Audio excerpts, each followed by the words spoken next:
Bonjour à toutes et à tous. Je m'appelle Michel Burov. Je dirige une équipe de account managers chez AWS. Personnellement, ça fait 5 ans que je travaille avec AWS. Ça fait plus de 7 ans que j'utilise AWS également. Aujourd'hui, on est là avec Laurent Fabre, Bonjour, bonjour. qui est le CTO de Rizocar, et on va partager le retour d'expérience de Laurent et de Rizocar dans les cas de la migration vers AWS. Alors, bonjour à tous. Je vais commencer par présenter Réseaucar. Réseaucar, c'est avant tout une filiale du groupe Société Générale désormais, qui est en fait le plus gros concessionnaire d'Europe dans votre poche, parce que vous avez accès à peu près à 6 millions d'annonces qui sont sélectionnées sur le best of the best du marché. On est sur un placement plutôt premium de véhicules, puisque l'achat d'un véhicule, ça fait partie des achats les plus déterminants pour les foyers français. Et donc tout notre savoir-faire, hein, qui est donc basé sur AWS, c'est de réussir à rassurer, convaincre encore et toujours les foyers de s'équiper en passant par nous. On a plusieurs problématiques qui sont des problématiques notamment donc, de disponibilité, des choses assez classiques sur des workloads type affichage de pages web, grosse volumétrie de recherche. On a à peu près 40 millions de visiteurs uniques par an. Donc on est sur un rythme et un taux de recherche qui est assez élevé en journalier. Il nous arrive, notamment lors des passages télé, de sortir 200 à 300 pages par seconde assez rapidement et assez régulièrement. Évidemment, le rachat par le groupe nous a permis d'ajouter au catalogue énormément de produits et de partenaires, ce qui fait qu'on a une demande accrue et des exigences également accrues. Pour ma part, ce sont ces enjeux de disponibilité et de volumétrie qui m'ont attiré chez Réseaucar. Je suis arrivé chez Réseaucar il y a exactement un an. Ça fera un an, enfin ça fait un an la semaine dernière. J'ai rencontré cette formidable équipe qui me précède avec énormément de talent. Je tiens à les remercier d'ailleurs au passage. Notamment donc ma bras droite Julia ici présente qui a tout fait pour que mon atterrissage se passe dans les meilleures conditions. Et dès mon arrivée, le souci numéro un, ça a été non pas de faire valoir l'argument d'autorité, ce qui est assez tentant quand on est CTO et qu'on veut aller vite. Et la rapidité, je vous le cache pas, on est tous ici assez conscients du fait que c'est quand même la valeur en vogue chez nous. Non, la préoccupation numéro un pour moi, c'était une certaine continuité par rapport à mes prédécesseurs, notamment dans la bienveillance et le respect de la pédagogie qui est nécessaire dans notre domaine, pour pouvoir aller vite, mais pas n'importe comment. Et donc ça s'est très bien fait, notamment avec les équipes de Mika. Et donc ça passe par beaucoup de choses. Ça passe par une migration réussie, donc c'est un peu le sujet de la conversation d'aujourd'hui. Ça passe par un accompagnement au préalable. Donc, beaucoup d'entre vous sont familiers du programme Activate qui est souvent fourni en perks avec les différents fonds d'investissement ou les différents programmes qui ressemblent à Activate. Donc, je pense que je ne vais pas revenir là-dessus. Vous connaissez tous un peu le système de crédit.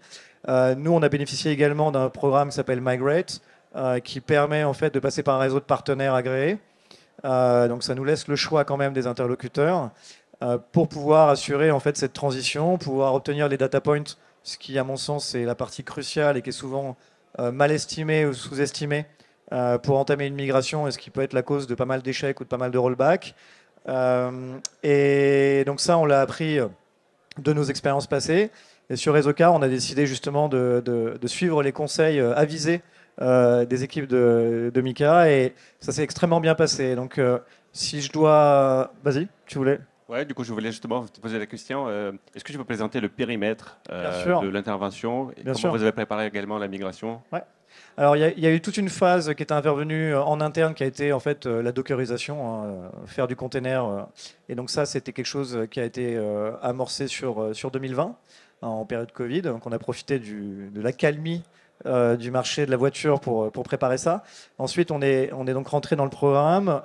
Donc toute la difficulté, c'est qu'on a une workload qui concerne à peu près 130 terabytes qui on devait migrer de Azure vers AWS, à peu près 240 vCPU, donc pas mal d'instances cubes, et avec tout ce que ça comporte comme workload différentes, à peu près 1,5 Tera, 500 Go de RAM et beaucoup de stockage temporaire.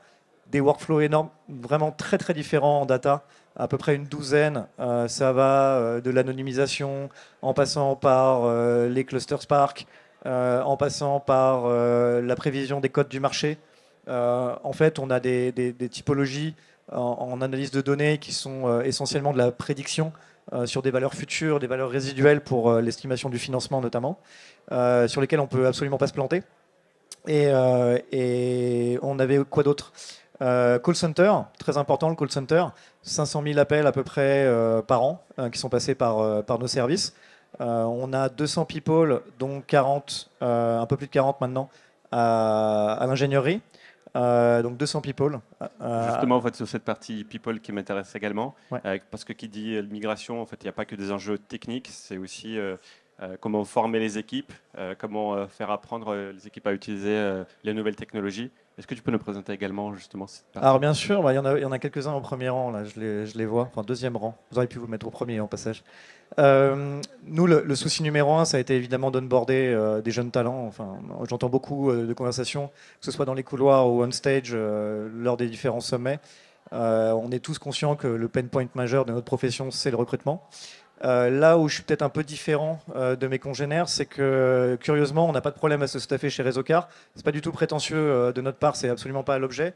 C'est juste parce qu'en fait, on a un ADN différent où certains d'entre nous qui sont présents ici même sont là depuis le début. Donc on a encore les employés numéro 1, numéro 2, numéro 3 de la boîte, 8 ans après la création.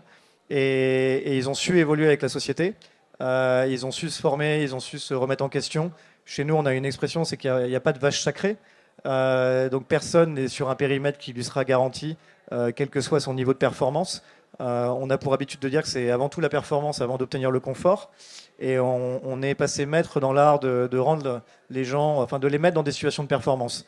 Donc ça comprend notamment justement les formations AWS et tout l'accompagnement des SA, des account managers, et qui ont permis, en faisant des points réguliers, hebdomadaires, faire des focus produits, sur des use cases très concrets, avec des études de coûts FinOps, en disant très bien, bah, voilà ce qu'on paye à l'heure actuelle, voilà ce que vous pouvez obtenir en retour d'expérience des différents clients qui ont déployé telle ou telle solution. En fait, on est totalement dans le concret, on n'est jamais très loin du ballon, et c'est ça qui nous a permis de fédérer et d'onboarder des jeunes talents plus facilement, si bien que, je le dis régulièrement, beaucoup des jeunes talents qu'on a pu accueillir chez nous sont efficaces au bout d'environ 3 semaines, un mois, malgré le fait qu'ils sortent de l'école, malgré le fait qu'ils ont beaucoup de choses à apprendre. En fait, c'est plutôt une force d'avoir beaucoup de choses à apprendre. Et je pense qu'on a tous beaucoup de choses à apprendre et on devrait tous prendre exemple sur eux. Voilà. Super, merci. Et dans le cadre de la migration, en fait, quel type de piège il faut éviter? Quel type de problématiques tu aurais pu rencontrer? Alors, les problématiques. Ne pas savoir estimer la quantité de données qu'on doit migrer, c'est peut-être la problématique numéro un. Ne pas maîtriser l'ensemble des workloads, ça c'est extrêmement fréquent. C'est-à-dire que faire le mapping, le faire, ne pas hésiter en fait à être challengé sur cette partie.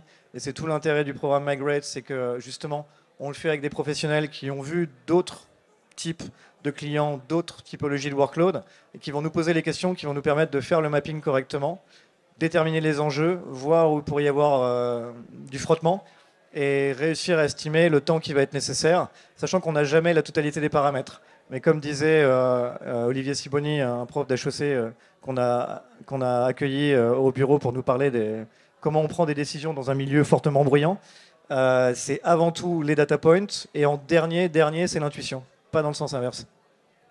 Super. Dans les cadres de la migration, donc, il y a plusieurs étapes. On prépare la migration, on fait la migration, et il y a plein d'étapes de post-migration que vous avez réalisées. Peux-tu nous partager justement ces éléments? Oui, bien sûr. On a fait pas mal de REX, enfin de retours d'expérience post-migration. On a eu tout un post-mortem sur ce qui a échoué, parce qu'on a eu des échecs. Rien de majeur, hein, toutefois, rien qui puisse déclencher un rollback, mais on a eu des échecs, on a des choses où on a été trop gourmand, on a voulu aller trop vite.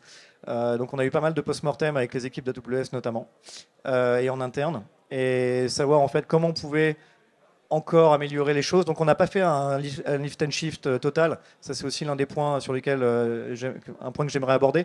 Le lift and shift c'est un piège généralement, surtout quand qu'on vienne d'une infra on-prem ou qu'on vienne de Azure ou n'importe quel fournisseur de cloud. C'est un piège parce que vous allez vous allez déplacer les problèmes avec l'infra. Donc l'idée, c'est vraiment de partir du concept que c'est toujours intéressant de faire une remise en cause. C'est toujours intéressant de le faire avec un effectif assez jeune, assez dynamique, qui ne va pas hésiter à mettre les mains dans le cambouis. Il ne faut pas hésiter à casser des choses. Parce qu'en fait, c'est en faisant qu'on apprend. Et donc, notamment, donc, le fait de ne pas faire un lift and shift, de passer sur du service 100% managé, c'était une décision assez clivante. Tout le monde n'était pas forcément d'accord en interne. Il y avait plein de vieux loups comme moi qui étaient plus adeptes de l'infra self-manage. Et aujourd'hui, on s'aperçoit qu'on a fait énormément d'économies. Et quand je dis énormément d'économies, c'est parfois jusqu'à 75% d'économies, soit en passant par du spot, soit en réévaluant les workloads, soit en passant tout simplement en se passant de certains mécanismes. Et on a su réévaluer, je pense à Athena, je pense au fait de ne pas utiliser de la database quand c'est pas nécessaire. Athena et donc Presto, c'est un produit fantastique. Aujourd'hui, on s'en sert pour arroser l'ensemble des données partenaires. C'est un total cost of ownership qui est bien plus bas que ne sera jamais une solution Oracle ou MySQL. Et qu'est-ce qu'on peut mentionner d'autre? La partie FinOps. La partie FinOps, tout à fait. Donc là, le billing AWS, je pense que vous le connaissez comme moi. On a respecté les principes du Well Architected Framework, notamment la séparation des comptes. Ce qui a été assez painful, hein, le Secure by Default, il faut s'y faire. Au début, on a l'impression de perdre du temps. Il faut surtout expliquer aussi aux développeurs que tu vas retirer certains droits. C'est ça, retirer des droits, c'est jamais marrant. Ça fait rarement rêver les gens, mais au final, ça évite pas mal de problèmes. Et oui, tu sais de quoi tu parles. Et donc c'est vrai que c'est une formation, c'est beaucoup de formation continue, en partenariat avec les équipes de Mika qui ont été extrêmement disponibles, extrêmement motrices là-dedans. Nos équipes en interne qui étaient très curieux. Je tiens à revenir sur quelque chose qui peut paraître anecdotique, mais mon arrivée date d'il y a un an, plus ou moins. Il faut savoir que dans l'équipe que j'ai rejoint, personne, je dis bien personne, n'avait de réelle expérience AWS. Donc c'est-à-dire qu'on a réussi à migrer une workload quand même assez colossale en production. Personne dans le staff, à part un commercial qui a envoyé une propale dont le PDF a foiré, personne ne s'est rendu compte qu'on avait bougé d'une solution de cloud à une autre. Donc ça, pour moi, c'est la vraie victoire. C'est le fait qu'en interne, quand on a fait un talk pour parler du retour et qu'est-ce que ça allait permettre de faire, personne n'était au courant qu'on a migré sur AWS. Personne ne s'en est rendu compte. Et certainement pas les clients. J'espère que ça a été quand même validé au niveau du bord. Il paraîtrait que ça a été le cas. Super. Je te remercie. Quel type de conseils tu peux donner en fait, aux CTO qui envisagent ou qui réfléchissent justement sur les stratégies de transformation de leurs entreprises, puisqu'on a tous de legacy au bout de 2 mois, 3 mois d'une boîte. Par quel bout commencer? Quels sont tes conseils? Alors c'est un vaste sujet, mais je vais faire bref. Concrètement, regardez un peu les standards du marché, contactez votre account manager, en fait, essayez de choper l'info. Si vous le chopez dans des salons comme celui-là, n'hésitez pas à aller vers ceux en fait, qui pourraient vous donner ces raccourcis en termes d'expérience. N'hésitez pas à provoquer le changement en interne, questionnez tout le temps.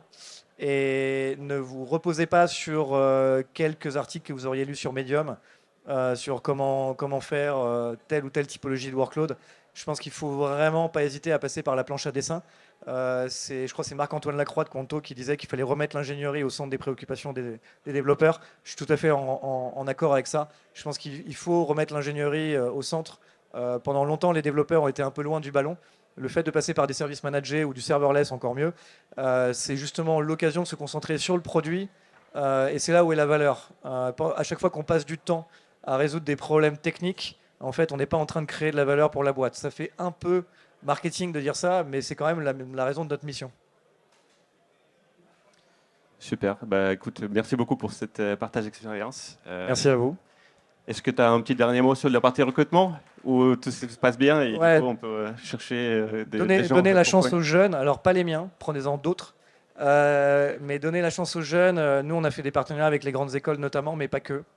On a tout type de profils chez nous, que ce soit de la reconversion, que ce soit du 42, que ce soit des grandes écoles. En fait, je pense que de la diversité naît une forme d'émulation qui est tout à fait souhaitable d'avoir en interne, dont n'importe quelle entreprise peut bénéficier. Mettez la bienveillance au cœur de vos préoccupations, pas seulement pour les développeurs.